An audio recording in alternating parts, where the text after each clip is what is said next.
நலமுடன் வாழ்க. அடுத்ததாக மகளிர் பாசறை மாநில ஒருங்கிணைப்பாளர் காளியம்மாள் அவர்கள். கட்சியில் இணைவதற்கான படிவம் உங்களிடத்திலே வழங்கப்படுகிறது. கட்சியில் இணைய விரும்பும் உறவுகள்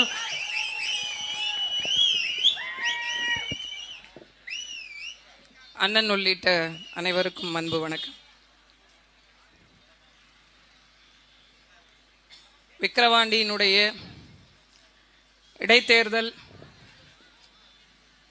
இது ஒரு இடைத்தேர்தல் அப்படின்னா பரபரப்பா எல்லா கட்சிகளும் வேட்பாளர்களோடு ஒரு மிகுந்த பரபரப்பான ஒரு பரப்புரை இருக்கும்.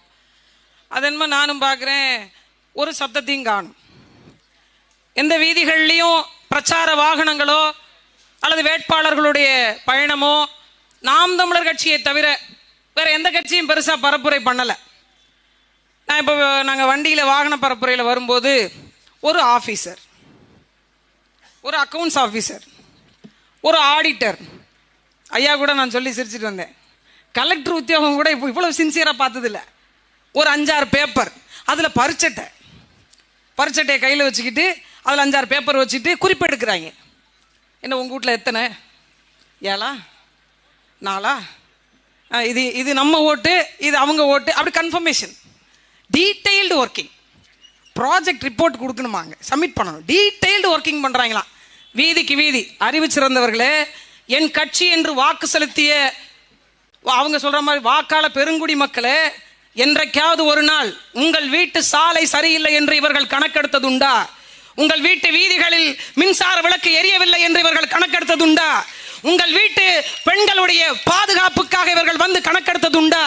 உங்கள் வீட்டில் வேலை வாய்ப்பு இல்லாத இளைஞர்கள் இருக்கிறார்களா என்று இவர்கள் கணக்கெடுத்ததுண்டா? நிலம் வளம் சார்ந்த தொழிற்சாலையை உருவாக்க நிலம் வளம் சார்ந்த கணக்கெடுப்புகளை செய்ததுண்டா? எல்லாவற்றிற்கும் மேலாக எங்க அக்கா சீதாலட்சுமி சொன்னது மாதிரி மின் கம்பம் இருக்கு, அந்த பல்பு மாற்ற அந்த அது என்னது ஹோல்டர் இருக்கு, பல்பு இல்லை. That is Dravida model. ஆட்டை போட்டது யார் தெரியுமா? எல்லாம் அந்த குரூப் தான். நான் கூட எங்க ஐயாட்ட சொன்னேன், நாகப்பட்டினம் தஞ்சாவூர்லாம் பரவாயில்ல போல இருக்குன்னு சாலையெல்லாம், இங்க என்ன கடமுடான்னு எனக்கு குதிரை வண்டியில போகணும்னு ரொம்ப நாள் ஆசை. இன்னைக்கு தீர்ந்துருச்சு. டக்குனு உண்மையிலே இந்த பிள்ளைய பாராட்டணும். நமக்கு ஒரு நாள் நிற்கும் போதே ரொம்ப கஷ்டமா இருக்கு. அந்த அளவுக்கு ஒரு சாலை. நான் ஐயா கிட்ட சொன்னேன், அப்பா எனக்கு என்னமோ இவங்க மொத்தத்தையும் சாப்பிட்டுட்டாங்க போல இருக்குப்பா, அங்க இருக்கிறதா சொச்சம் மிச்சம் ஏதாவது போட்டு வச்சிருக்காங்க, இங்க மொத்தமும் முடிஞ்சு போச்சு போல இருக்கு. 3 ஆண்டு காலம் இல்ல 30 ஆண்டு காலம், எந்த ஆண்டு காலம் வந்தாலும் நமக்கு சாவுதான், சங்குதான். அதுக்கு ஏற்கனவே அவங்க அவார்டு கொடுக்குற மாதிரி ஒன்று கொடுத்து வச்சிருக்காங்க, கள்ளச்சாராயம் கள்ளக்குறிச்சியில. நான் என்ன கேட்கிறேன், நீங்கள் மீண்டும் அன்னியூர் சிவா அவர்களுக்கே வாக்கு செலுத்துறீங்கன்னு வச்சுப்போம், என்ன நடக்கும்? கூடுதலா ஒரு சாராய வியாபாரி அதிகமா வருவார், அதானே? வேற என்ன நடந்துரும்? உண்மையிலேயே எங்க அப்பாவினுடைய வாழ்நாள் கனவு நான் மாவட்ட ஆட்சியர் ஆகணும். இதுக்காக பார்த்துட்டு இருந்த வேலையை விட்டுட்டு படிக்க போனேன். எப்படியாச்சும் கலெக்டர் ஆயிடணும் அப்படின்னு ஒரு பெருத்த பேராசை. தேர்வு எழுதுறதுக்கு முன்னாடி நம்ம மீது வழக்கு போட்டாங்க, எழுத முடியாமல் போச்சுன்னு வச்சுக்கோங்க. ஆனாலும் விடாப்பிடியாக புள்ளக்குட்டியெல்லாம் விட்டுட்டு படித்தேன். ஆனால் அதை நினச்சி நான் இப்போ வெக்கி தலை குனிறேன். நான் கலெக்டர் ஆகி வட்டமாக உட்காந்துக்கிட்டு 10 ரூபாய் சரக்கு பாட்டில் ஏற்றியதுனால் வியாபாரம் சரியாக நடக்கவில்லை. அதனால எப்படி சாராயம் விற்பதற்கான வேலையை நம்ம கொடுத்துருந்தான்னு வச்சுக்கலாம், நானும் அன்னைக்கே உத்தரத்தில் மாட்டி தொங்கியிருப்பேன். நான் ஐஏஎஸ்க்கு ப்ரிலிமினரி எழுதி, மெயின் பேப்பர் எழுதி, இன்டர்வியூ அட்டன் பண்ணி உட்காந்து 3 வருஷம் திணறி படிச்சு உட்காந்துருக்கு. சாராயம் விற்கவா? பாட்டில் ஏன் சரியாக விற்பனை செய்யவில்லை? அதை விட பெருங்கொடுமை, நம்ம எப்படிப்பட்ட ஒரு அரசியலை வாழ்றோம்னு பாருங்க. ஆக சிறந்த அறிவாளிகள் யார்? எங்க அண்ணன் முத்துசாமி. இப்ப இன்னைக்கு ஒரு அறிவிப்பு, நான் கூட அபிநயாட்ட சொன்னேன், என்ன மாதிரி நாட்டில் வளர்றேன் அப்படி பெருமை அப்படியே கொள்ளணும். ஏன்னு கேளுங்க, கள்ளச்சாராயம் வித்து நீங்க சிறைக்கு போயிட்டு நான் அதை மறந்து வாழ நினைக்கிறேன் அப்படின்னு வந்தீங்கன்னா உங்களுக்கு 50,000 ரூபானே கள்ளச்சாராயம் வித்தா. இப்ப யாருக்கெல்லாம் வேலை வெட்டி இல்லையோ அவங்க எல்லாம் சும்மா போய் ஒரு ஆளுக்கு 2 பாக்கெட்டை வித்துவிட்டு நான் மனம் திருந்தி வாழ நினைக்கிறேன் அப்படின்னு வந்தீங்கன்னா உங்களுக்கு ஊக்கத்தொகை 50,000 ரூபாய். ஊக்கத்தொகை எல்லாம் யாரோட மூளைன்னு நினைக்கிறீங்க? எல்லாம் எங்க அண்ணன் ஸ்டாலினோட மூளை. இவங்களுக்கு ஓட்டு போட்டவங்க எல்லாம் சிரிச்சுக்கீங்க, இவங்களுக்கு ஓட்டு போட்ட கணவான்கள்லாம் இருக்கீங்கல்ல, அவங்க எல்லாம் பெருமைப்பட்டுக்கீங்க. எப்படி இருக்கு பாருங்க. 13 ஆண்டு காலம் கத்துறோம், இந்த நிலத்தையும் வளத்தையும் பாதுகாக்கணும்னு கத்துறோம், பெண்களுக்கான வாய்ப்பை உறுதி செய்யணும்னு கத்துறோம். எங்களை திரும்பி பார்க்கறது இல்லையா, அவாய்ட் பண்றாங்களா? ஒரு அம்மா வணக்கம் சொல்றேன், அம்மா மைக்கு ஓட்டு போட்டுருங்கம்மான்னு, என்னமோ நான் 5 லட்சம் கடன் கேட்ட மாதிரி மூஞ்ச திருப்பிட்டு போகுதுன்னு. 7 குழுல லோன் எடுத்து வச்சிருக்கு. 7 குழுல எக்கிப்டாஸ், கிராம விடியல், சமஸ்தா, எல்என்டி, குமஸ்தா, என்னென்னமா பேர் வச்சிருக்காங்க. அத்தனை லோனும் காலையில் வந்து நின்றுறாங்க. இந்த கடனை யார் திருப்பி கட்டுவா? யாராவது ஒரு பெண்கள் சொல்லுங்க. 1000 ரூபாய் பெண்களுக்கு மாதம் வழங்குகிறோம், அதனால் வாக்கு செலுத்தியவர்களே. இந்த 1000 ரூபாயை வாங்கி வருஷம் 12,000 ரூபாயை நான் சேர்த்து என் பிள்ளைகளுடைய எதிர்காலத்துக்கு வச்சேன் ஒருத்தர் சொல்லுங்க. வங்கி கணக்கில் நீங்க போட்ட பணம் அப்படியே தான் இருக்கிறது என்று சொல்லுங்க. உண்டா?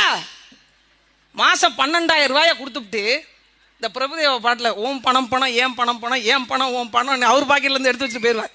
அந்த மாதிரி ஒரு நாளைக்கு 2 குவார்டரு, அதுக்கு சைடிஷு, கப்பு சேர்த்து 400 ரூபா நம்மளால ஒருத்தர் செலவு பண்றார். 400 ரூபா 400. மாசம் 30 நாள் கணக்கிடுங்க, 12,000 ரூபா. 12,000 ரூபாயை உங்கள்கிட்ட இருந்து புடுங்கிக்கிட்டு பெண்களுக்கு மாதம் 1000 ரூபாய். இதுல பகுமானம் வேற. பெண்களுக்கு 1000 ரூபாய் வழங்கிய சின்னம் உதயசூரியன் எழுதி போட்டு வச்சிருக்காங்க. அதுல நம்மளுக்கெல்லாம் பரஸ்பரம். ஒரு வீட்டு இந்த பக்க செவுர்ல மாம்பழன்னு, இந்த பக்க செவுர்ல உதயசூரியன். இங்கே தான் அப்படி பரஸ்பரம் வாழுதுன்னா, நான் ஒரு இடத்துல தங்கி இருக்கேன், இறங்கி வர்றேன்னு திமுக குரூப்பும் அமமுக குரூப்பும் கூடி எதே பேசிக்கிறாங்க. டைம் சைகையில் காட்டுறாங்க. இப்படி பண்ணாங்க. என்ன இளவு நடக்குதுங்க? இதுக்கு பேர் ஜனநாயகம், இதுக்கு பேர் தேர்தல், இதுக்கு பேர் அரசியல் இல்லையா? வாக்கு செலுத்திய மக்களை முட்டாள்களாக பார்க்கிறான். இன்னமும் நம்ம எப்ப புரிஞ்சுக்க போறோம்? இன்னமும் இல்லாம புரிந்து கொள்ள, எடுத்து சொல்ல யாருமே இல்லை. இத்தனை ஆண்டு காலம், ஆனா 13 ஆண்டு காலம் கத்திக் கொண்டிருக்கிறோமே. ஒரு நேர்மையான வேட்பாளர் கொண்டா நிப்பாட்டுங்க. 13 கோடி சொத்து காமிச்சிருக்காரு எங்க அண்ணா அன்னியூர் சிவா. இந்த பிள்ளைகிட்ட நான் கூப்பிட்டு கேட்டேன், என்னம்மா நீ சொத்து காமிச்சிருக்கோம்? அப்படி விட்டுங்க.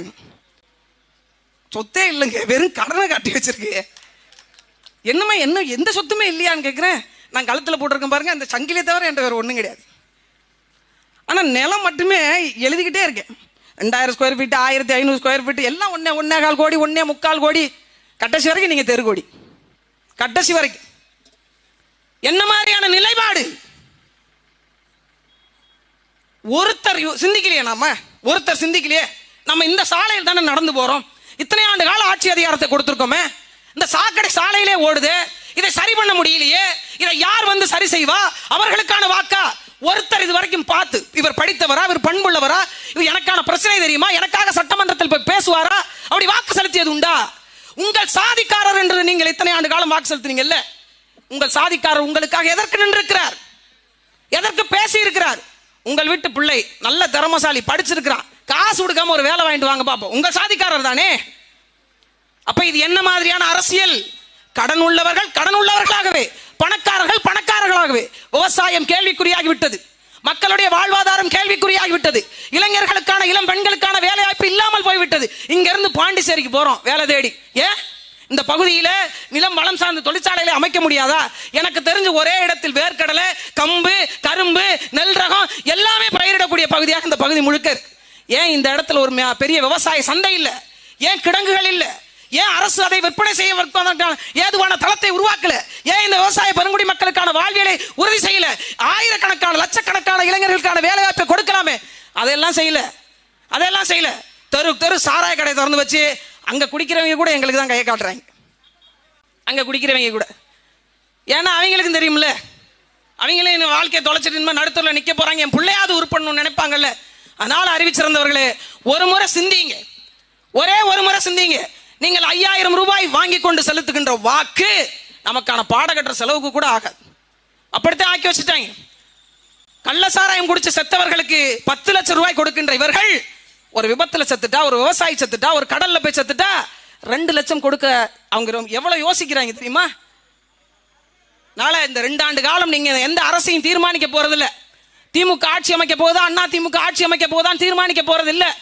இந்த 2 ஆண்டு காலத்தில் இதுவரைக்கும் இல்லாத அளவிற்கான பிரச்சனைகளை தீர்த்து கொள்ளுகின்ற ஒரு வாய்ப்பாவது கருதி, நாம் தமிழர் கட்சியினுடைய வெற்றி வேட்பாளர் எங்கள் அண்ணன் செந்தமிழன் சீமானின் அன்பு தங்கை மருத்துவர், எதுவுமே இல்லைனாலும் நீங்க எல்லாம் குதிப்பீங்க. அந்த அம்மா மருத்துவருக்கு படிச்சுட்டு சொந்தமா ஒரு கிளினிக் வச்சுட்டு உட்கார்ந்தா கை நிறைய சம்பாதிக்கலாம். உங்களுக்கே நல்லா தெரியும். ஆனா அதையெல்லாம் தூக்கி எறிஞ்சு விட்டு சமுதாயத்தில் இருக்கக்கூடிய நோய்களை களைந்தெறுவதற்கு பேர் தான் சரியான மருத்துவம் என்பதை உணர்ந்து உங்ககிட்ட வந்து உங்க வீட்டு பிள்ளை ஒரு சாதாரண குடும்பத்தை சேர்ந்த ஒரு பிள்ளை இத்தனை ஆண்களை எதிர்த்து ஒரே பெண் வேட்பாளராக இந்த இடத்துல நின்று களமிறங்குறா. அவளுக்கு வாய்ப்பு கொடுங்க, வலிமை தாருங்க. சரியான மக்களுக்கான அதிகாரத்தை வென்று, அதிகாரம் மிக வலிமையானது, அதை அடைந்து விட்டால் அனைத்தும் எளிமையானது என்பதற்கிணங்க ஒரு வாய்ப்பு கொடுங்க. மைக்கு சின்னம் ஓட்டு பெட்டியில 2வது இடத்துல இருக்கு. அங்க இருந்து ஒரு அண்ணன் எனக்கு இப்படி காட்டிட்டு இருக்காரு. நீங்க ரெட்டலை காட்டுறீங்களா என்னன்னு தெரியல, எனக்கு என்ன 2வது இடம் மைக்குன்னு காட்டுற மாதிரி தான் இருக்கு. ஒட்டுமொத்தமாக வாக்கு செலுத்துங்க, வலிமை தாருங்கள். எளிய மக்களுக்கான அதிகாரம் வெல்லட்டும்.